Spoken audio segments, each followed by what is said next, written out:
Assalamualaikum warahmatullahi wabarakatuh. Selamat datang peserta didik baru di SMP Negeri 1 Kemeranjen dalam kegiatan MPLSSB tahun pelajaran 2021-2022. Pada kesempatan kali ini saya akan menyampaikan pengenalan kurikulum SMP Negeri 1 Kemeranjen. Perkenalkan, bersama saya Tantri Yuniarsi SPD. Kurikulum di SMP Negeri 1 Kemeranjen yang digunakan adalah kurikulum 2013, sedangkan pengertian kurikulum sendiri adalah perangkat mata pelajaran yang terdiri dari program studi yang diberikan oleh suatu lembaga penyelenggara pendidikan, di mana di dalamnya terdapat rancangan pelajaran yang akan didapatkan oleh peserta didik dalam suatu periode jenjang pendidikan. Mata pelajaran yang diajarkan di SMP Negeri 1 Kemeranjen ada 11 mata pelajaran. Yang pertama, pendidikan agama dan budi pekerti. Yang kedua, pendidikan Pancasila dan kewarganegaraan. Yang ketiga, bahasa Indonesia. Yang keempat, matematika. Yang kelima, ilmu pengetahuan alam. Yang keenam, ilmu pengetahuan sosial. Yang ketujuh, bahasa Inggris. Kedelapan, seni budaya. Kesembilan, pendidikan jasmani, olahraga dan kesehatan atau PJOK. Yang ke-10, prakarya. Dan yang ke-11 adalah bahasa Jawa.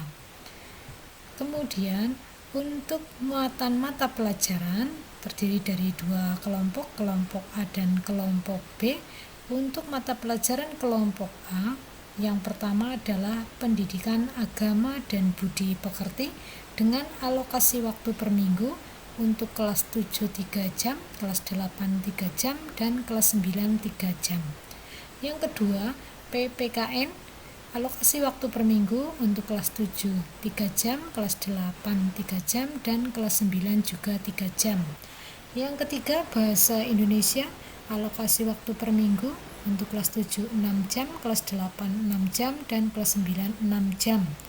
Yang keempat, mata pelajaran matematika, kelas 7 5 jam, kelas 8 5 jam, dan kelas 9 5 jam.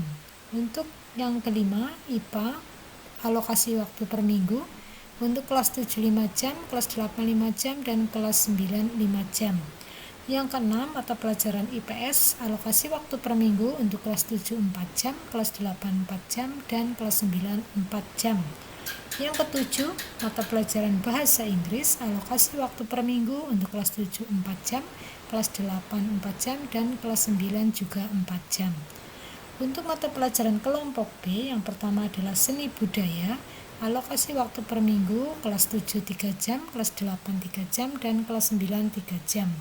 Yang kedua, pendidikan jasmani, olahraga dan kesehatan, alokasi waktu per minggu kelas 7 3 jam, kelas 8 3 jam, kelas 9 3 jam.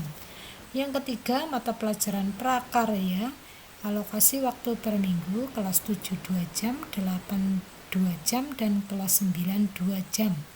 Yang keempat, bahasa Jawa, alokasi waktu per minggu untuk kelas 7 2 jam, kelas 8 2 jam, dan kelas 9 2 jam. Sehingga jumlah alokasi waktu per minggu keseluruhan untuk kelas 7 40 jam, kelas 8 40 jam, dan kelas 9 juga 40 jam. Mata pelajaran kelompok A adalah kelompok mata pelajaran yang kontennya dikembangkan oleh pusat. Mata pelajaran kelompok B yang terdiri atas mata pelajaran seni budaya dan prakarya serta pendidikan jasmani, olahraga dan kesehatan adalah kelompok mata pelajaran yang kontennya dikembangkan oleh pusat dan dilengkapi dengan konten lokal yang dikembangkan oleh pemerintah daerah, yaitu mata pelajaran bahasa Jawa. Bahasa Jawa sebagai muatan lokal dapat diajarkan secara terpisah dengan mata pelajaran seni budaya dan prakarya. Selain kegiatan intrakurikuler seperti yang tercantum di struktur kurikulum di atas, terdapat pula kegiatan ekstrakurikuler, yaitu ekstrakurikuler pramuka. Di sini merupakan ekstrakurikuler wajib. Adalah dalam rangka mendukung pembentukan kompetensi sikap sosial peserta didik, terutama adalah sikap peduli. Di samping itu juga dapat dipergunakan sebagai wadah dalam usaha memperkuat kompetensi keterampilan dalam ranah konkret. Untuk kegiatan ekstrakurikuler di masa pandemi di SMP Negeri 1 Kemeranjen hanya ekstra wajib, yaitu pramuka. Selanjutnya, untuk kriteria ketuntasan minimal atau KKM, Kriteria ketuntasan minimal yang ditentukan oleh satuan pendidikan yang disebut sebagai nilai batas ambang kompetensi. KKM yang digunakan oleh SMP Negeri 1 Kemeranjen adalah KKM tunggal, yaitu nilai batas ambang kompetensi untuk semua mata pelajaran adalah sama. Artinya, KKM yang digunakan untuk semua mata pelajaran adalah sama. Kriteria ketuntasan minimal dari 11 mata pelajaran untuk tahun pelajaran 2020 dan 2021 atau tahun pelajaran yang lalu. Di sini untuk mata pelajaran pendidikan agama dan budi pekerti untuk penilaian pengetahuan 71 kelas 7 keterampilan 71, kelas 8 pengetahuan 72 dan keterampilan 72, kelas 9 pengetahuan 73 keterampilan 73. Demikian juga untuk mata pelajaran PPKN, bahasa Indonesia, matematika, IPA, IPS dan bahasa Inggris. Dari 7 mata pelajaran di kelompok A untuk kriteria ketuntasan minimal kelas 7 baik pengetahuan maupun keterampilan adalah 71. Untuk kelas 8 pengetahuan maupun keterampilan 72 dan kelas 9 untuk pengetahuan 73 dan keterampilan juga 73. Untuk kelompok B yang terdiri dari 4 mata pelajaran yaitu seni budaya, PCOK, prakarya dan bahasa Jawa. Untuk KKM kelas 7 pengetahuan 71 keterampilan 71, kelas 8 pengetahuan 72 keterampilan 72 dan kelas 9 untuk pengetahuan 73 dan keterampilan 73. Sehingga rata-rata KKM untuk kelas 7 pengetahuan dan keterampilan sama 71, untuk kelas 8 pengetahuan 72 keterampilan 72 dan untuk kelas 9 pengetahuan 73 keterampilan 73. Beban belajar di sini ada kegiatan tatap muka, penugasan terstruktur, kegiatan mandiri. Terdiri dari sistem paket ya. Kemudian untuk kegiatan tatap muka, sistem paketnya adalah 40 menit. Kemudian penugasan terstruktur dan kegiatan mandiri itu diperoleh dari 50% dari 40 menit adalah 20 menit sehingga jumlah keseluruhan adalah 60 menit. Tugas terstruktur adalah tugas yang diberikan kepada peserta didik berupa pendalaman materi pembelajaran yang dirancang oleh guru untuk mencapai kompetensi tertentu atau materi tertentu, di mana waktu penyelesaian tugas ditentukan oleh guru. Jadi ada batas waktu yang sudah ditentukan oleh guru mata pelajaran. Kegiatan penguatan pendidikan karakter, di sini ada 5 nilai utama karakter yang saling berkaitan membentuk jejaring nilai yang perlu dikembangkan sebagai prioritas gerakan PPK. Kelima nilai utama karakter bangsa yang dimaksud adalah sebagai berikut. Yang pertama adalah religius, yaitu sikap iman dan takwa terhadap Tuhan Yang Maha Esa. Yang kedua nasionalis, sikap cinta tanah air. Yang ketiga mandiri, kerja keras, kreatif dan tangguh. Yang keempat gotong royong, kerjasama dan solidaritas.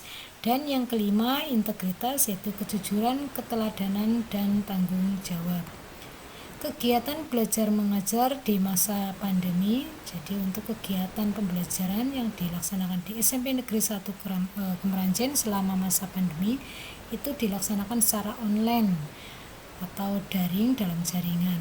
Kemudian hal-hal yang harus diperhatikan adalah yang pertama, siapkan buku tulis untuk menulis dan lainnya ya. Jadi di sini untuk mencatat atau untuk penugasan.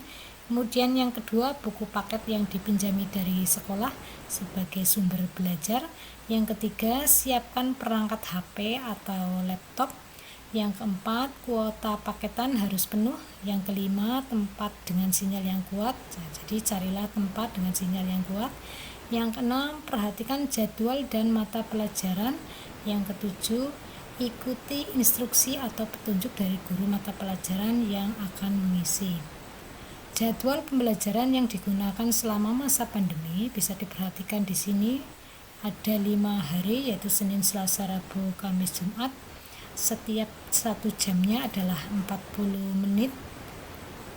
Bisa diperhatikan di sini untuk kelas 7, 8 dan kelas 9. Kemudian media pembelajaran online yang digunakan. Jadi untuk media pembelajaran online yang digunakan di SMP Negeri 1 Kemeranjen selama pandemi, yang pertama adalah grup WhatsApp atau WA, yang kedua Google Classroom sebagai kelas pembelajaran, yang ketiga Google Form dipakai untuk penilaian, kemudian bisa pakai YouTube channel, kelima video convert atau Vicon, kemudian 6 video pembelajaran, yang ketujuh PTT. Kemudian untuk penilaian hasil belajar ada 3 penilaian yang dilaksanakan, yaitu penilaian sikap sosial dan sikap spiritual, yaitu merupakan kegiatan yang dilakukan oleh pendidik untuk memperoleh informasi deskriptif mengenai perilaku peserta didik. Penilaian pengetahuan merupakan kegiatan yang dilakukan untuk mengukur penguasaan pengetahuan peserta didik, dan penilaian keterampilan mengukur kemampuan peserta didik menerapkan pengetahuan dalam melakukan tugas tertentu. Jadi di sini ada 3 penilaian sikap, penilaian pengetahuan, dan penilaian keterampilan. Peserta didik dinyatakan naik kelas apabila memenuhi persyaratan sebagai berikut. Perhatikan kriteria kenaikan kelas 7 dan kelas 8 untuk tahun pelajaran 2020-2021, yaitu untuk tahun yang kemarin. Jadi kemungkinan untuk kriteria kenaikan kelas 7 dan 8 masih sama. Jadi peserta didik dinyatakan naik kelas itu apabila memenuhi persyaratan sebagai berikut.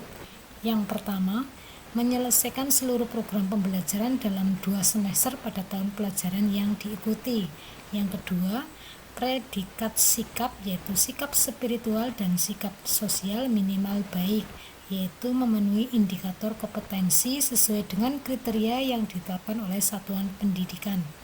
Yang ketiga, predikat kegiatan ekstrakurikuler wajib, yaitu pendidikan kepramukaan minimal baik, sesuai dengan kriteria yang ditetapkan oleh satuan pendidikan.